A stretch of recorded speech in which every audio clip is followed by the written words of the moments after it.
This is a group presentation on cell transport delivered to you by Mcleod, Andreas Marku, Mclennan, Khaled Mohammed.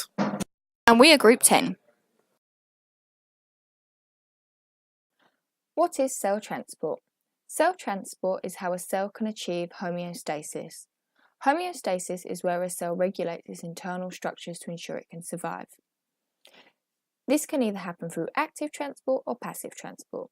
Active transport involves the use of ATP, and passive transport requires no energy from moving high concentration areas down to a low concentration. Cell transport occurs in organisms across the plasma membrane. The plasma membrane can either make things leave the cell or enter the cell to achieve homeostasis.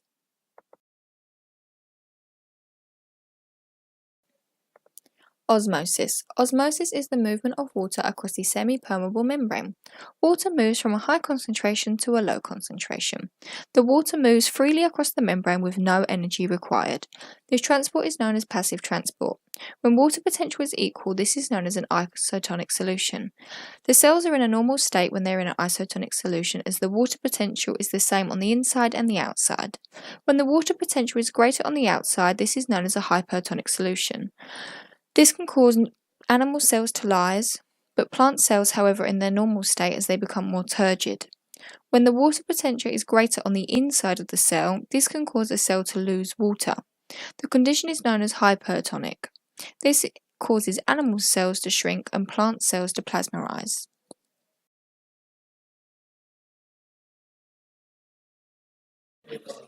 Diffusion is the movement of a substance from an area of a high concentration and an area of a low concentration. Diffusion happens in liquids and gases because their particles move randomly. Diffusion is an important process for living things. It is how substances move in and out of cells. In diffusion, particles collide with each other and their environment. This makes them change direction. For example, in respiration, carbon dioxide is produced as a waste, causing the amount of carbon dioxide to increase in the cell. Eventually, the carbon dioxide concentration in the cell is higher than that it was in surrounding blood. The carbon dioxide then diffuses out through the cell membrane and into the blood. Diffusion may be a simple diffusion or facilitated diffusion. A simple diffusion is one in which that occurs unassisted. Facilitated diffusion is contrast in assisted diffusion in a way that it requires a carrier molecule.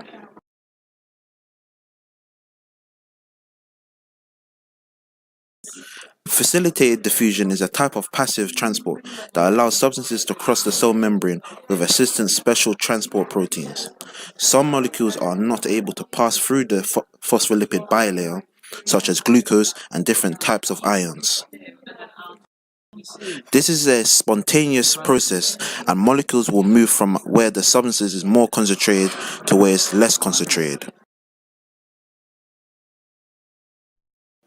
One thing to also remember in this process of direction and rate of flow of solids, it depends on the concentration gradient inside and outside of the cell. If the concentration of the solids is greater in the inside, then it will bind to the carrier protein inside of the cytoplasm and will travel outside of the cell. Important characteristic to remember in facilitated diffusion is that as the concentration gradient increases, it will be increasing to a point where all the carrier molecules are occupied. The substances will reach a saturation point of its concentration inside and outside of the cell. For example, in red blood cells, the cell membrane ions flow one direction and bicarbonate ions opposite direction. This is a very important process in the blood because this means that the carbon dioxide reaches to the lungs that have taken up the oxygen already. If not, the respiration process could be affected and inefficient.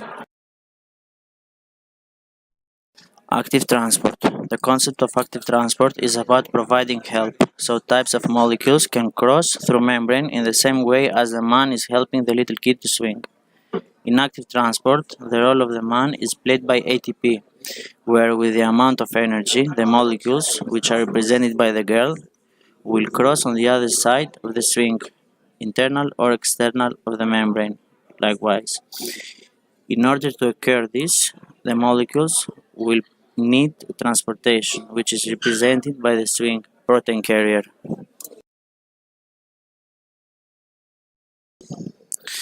During active transport, molecules move from area of low concentration to area of high concentrations. There are three types of active transport: endocytosis, exocytosis, and membrane pumps. In this presentation, we are going to discuss about membrane pumps. As we mentioned earlier, moving up the gradient is difficult for molecules. ATP or adenosine triphosphate will assist during this procedure. The ATP opens and closes the protein channel in order for the ions to get through the membrane. During this procedure, 3 sodium ions binds in the protein channel while ATP binds at the exterior of the carrier, with results change its shape. As the protein channel changes its shape, the 3 sodium ions are released at the exterior of the membrane. Next, 2 potassium ions binds with the protein. During the process, phosphate molecule is released. Once the phosphate is free, potassium ions are secreted in the cell. Co-transport is when substances, for example ions and molecules, are transported in and out of a one-channel protein or a carrier protein throughout the phospholipid bilayer at the same time. Primary co-transport requires ATP, whereas secondary co-transport does not require ATP. Co-transport normally does this to maintain a concentration gradient. As previously said, sodium-potassium pump is a method of primary co-transport. This uses ATP as it needs energy source to move the ions in and out of the membrane simultaneously. They move in and out simultaneously using the carrier protein antipotar. It does this to maintain the electrical chemical concentration.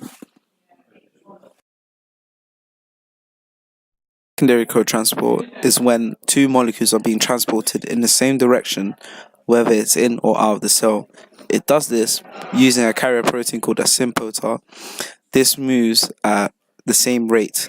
The sympotar does not require energy source because the molecules are moving at the same direction. This is the main difference between secondary co-transport and primary co-transport because it does not require ATP.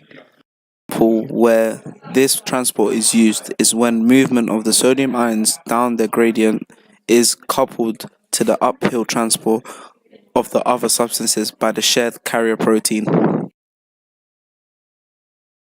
To summarize co-transport, an antipotar is used in the method of primary co-transport and movement of ions or molecules in opposite directions in the carrier protein or carrier proteins, out or in the cell. The sympotar is used in the method of secondary co-transport and movement of ions or molecules in the same direction in a carrier protein